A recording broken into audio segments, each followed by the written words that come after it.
بسم اللہ الرحمن الرحیم۔ تسخیر پری قندھاری، تعارف، نوری مخلوق اور روحانی تروالے۔ کبھی آپ نے رات کی خاموشی میں کسی ایسی روشنی کو محسوس کیا ہے جو نہ بجلی ہو نہ چراغ، مگر پھر بھی آنکھیں بند کیے محسوس ہو جائے؟ کبھی آپ نے خواب میں ایسی آواز سنی ہو جو نیند سے زیادہ حقیقت لگے؟ یہ باتیں تمثیل نہیں، یہ اس دنیا کے دروازے ہیں جسے اہل باطن عالم نور کہتے ہیں۔ نہ وہ دنیا ہمارے جیسی ہے، نہ وہاں کا وقت، نہ قانون، نہ مخلوق۔ اسی عالم میں ایک ایسی نوری مخلوق کا وجود ہے جسے اہل روحانیت پری کے نام سے جانتے ہیں۔ پری کیا ہے؟ باطن کی مخلوق کا تعارف۔ پری کوئی فلمی تصور نہیں، بلکہ یہ علماء تصوف، عاملین اور مکاشفہ رکھنے والے بزرگوں کی تسلیم شدہ حقیقت ہے۔ پری نہ مکمل جن ہے نہ مکمل فرشتہ، یہ ایک ایسی مایا سب سے پاکیزہ جسے اہل علم پری قندھاری کہتے ہیں۔ پری قندھاری، نور، لطافت اور خاموشی۔ اندھاری، نام سنتے ہی ذہن میں ایک سنہری سی خاموشی اترتی ہے۔ یہ پری وہ ہے جو چاند کے خاص درجوں پر ظاہر ہوتی ہے، اور اس کی روحانی زبان صرف وہی سمجھتا ہے جس نے خاموشی میں اللہ کو ڈھونڈا ہو۔ یہ نہ بولتی ہے نہ اشارہ کرتی ہے، یہ احساس ہے، یہ دل پر اترنے والی خاموش روشنی ہے۔ ایسی روشنی جو جادو نہیں بلکہ ہدایت ہے۔ کتابی حوالہ جات، علمی بنیاد۔ امام بونی کی کتاب شمس المعارف میں درج ہے: من الجن من هو نوری ولا يظہر الا لمن صف قلبہ وخلص نیتہ۔ جنات میں کچھ نوری ہوتے ہیں جو صرف ان پر ظاہر ہوتے ہیں جن کا دل پاک اور نیت صاف ہو۔ شیخ عبد الکریم الجولی منبع العجائب میں فرماتے ہیں: تتجلی باع الارواح النوریہ فی الرؤیا وہی تلبس لباس النساء البیضاء۔ بعض نورانی ارواح خوابوں میں نسوانی سفید لباس میں ظاہر ہوتی ہیں۔ خزینہ عملیات کبریٰ میں پری قندھاری کے متعلق درج ہے: یہ نوری مخلوق ہے، اس کی تسخیر کسی دنیاوی مقصد سے نہیں بلکہ روحانی رشد، باطنی علم اور علم ہدایت کے لیے مخصوص ہے۔ پری کی صفات: نوری جسم، اس کے وجود کا کوئی سایہ نہیں ہوتا۔ چاندنی، رات میں اس کی حضوری ممکن ہے۔ امن پسند، کبھی نقصان نہیں پہنچاتا، خالص ہو۔ باطنی مکاشفہ، اکثر خواب، وجدان یا مراقبہ میں ظاہر ہوتی ہے۔ ہر کسی کا راستہ نہیں، پری قندھاری کی تسخیر یہ الفاظ سے ممکن نہیں، اس کے لیے چاہیے 40 دن کی خاموشی، دل کی پاکیزگی، دنیا سے بے نیازی، اور سب سے بڑھ کر اجازت؟ ہاں، اجازت اس رب کی اور اس کے نیک بندوں کی جو خود پریوں سے واقف ہیں۔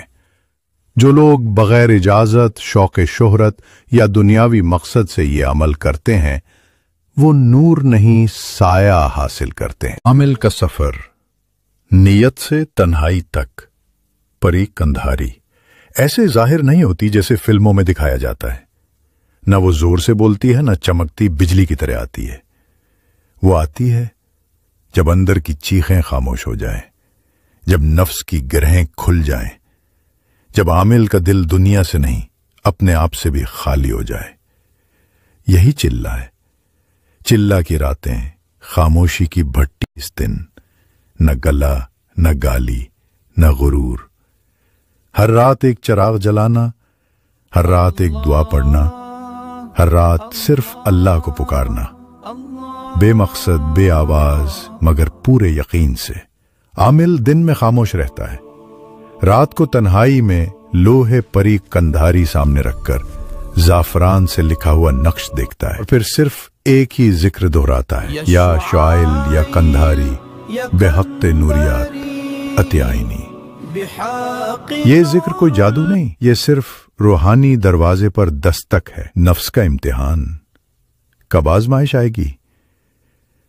چلہ میں سب سے زیادہ سخت لمحہ وہ ہوتا ہے جب کچھ نہیں ہوتا، نہ خواب، نہ روشنی، نہ آواز، اور تب دل کہتا ہے بس چھوڑ دے۔ لیکن جس نے وہ لمحہ برداشت کر لیا، بس وہی اگلا دروازہ دیکھتا ہے۔ کبھی دروازہ خواب میں کھلتا ہے، کبھی عجیب سی خوشبو محسوس ہوتی ہے، کبھی نقش سے ہلکی روشنی اٹھتی ہے۔ یہ سب اشارات ہوتے ہیں کہ قندھاری پری کی طرف سے اجازت آ رہی ہے۔ روحانی حضوری، وہ لمحہ جو سب کچھ بدل دیتا ہے۔ ایک رات ایسا ہوتا ہے کہ عامل آنکھ بند کرتا ہے اور سینہ روشنی سے بھر جاتا ہے، نہ آنکھ کھلتی ہے نہ بند ہوتی ہے، بس ایک نرم نسوانی روشنی سفید حالے میں خاموشی سے موجود ہوتی ہے۔ کوئی آواز نہیں، بس دل بولتا ہے السلام علیک یا قندھاری بنت النور، اور اندر سے ایک نورانی خاموشی جواب دیتی ہے جو صرف قلب والوں کو سنائی دیتی ہے۔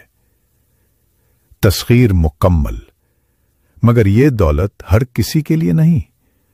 پری قندھاری کی تسخیر اصل میں پری کی نہیں، نفس کی تسخیر ہے۔ یہ عمل فقط ان کے لیے ہے جو راتوں کو رب کو پکارنا جانتے ہیں، جن کے دل میں خوف خدا اور محبت نور ہے، جو علم کو طاقت نہیں امانت سمجھتے ہیں۔ پری قندھاری ان کے پاس نہیں آتی جو محبت کے نام پر ہوس رکھتے ہیں، جو شہرت کے لیے روحانیت کا لبادہ اوڑھتے ہیں۔ یہ عمل ان کے لیے نہیں، یہ صرف ان کے لیے ہے جو خود سے بے نیاز ہو چکے ہوں۔ اگر نیت فاسد ہو، پری قندھاری نور ہے، لیکن اگر کوئی فاسد نیت سے اس عمل کو کرے تو نور نہیں ظلمت آتی ہے، خواب ڈراؤنا ہو جاتا ہے، نقش میں سے عجیب بدبو آتی ہے، ذہن بوجھل، جسم بیمار، دعا بے اثر ہو جاتی ہے۔ ایسے میں سمجھ لو تم نے پری نہیں خبیث سایہ بیدار کیا ہے۔ یہ عمل صرف ان کے لیے ہے جو علم کو راز سمجھتے ہیں، نہ کہ بازار، جو نیت کو زینت دیتے ہیں نہ کہ صرف الفاظ کو۔ یاد رکھو، علم وہی ہے جو عاجزی سکھائے، اور اگر تمہیں یہ عمل غرور دے رہا ہے تو سمجھ لو تم دروازے کے اندر نہیں، بس اس کے سائے میں کھڑے ہو۔ آخری پیغام، قندھاری پری نہ پکڑنے سے آتی ہے نہ جھنجھوڑنے سے، وہ تب آتی ہے جب تم پکارنا چھوڑ دو اور خاموش ہو جاؤ۔ یہ دنیا فریب ہے، لیکن کچھ دروازے ایسے ہیں جہاں صرف سچ کی سانس چلتی ہے، اور وہی سانس تمہیں پری قندھاری کے قریب لے جا سکتی ہے۔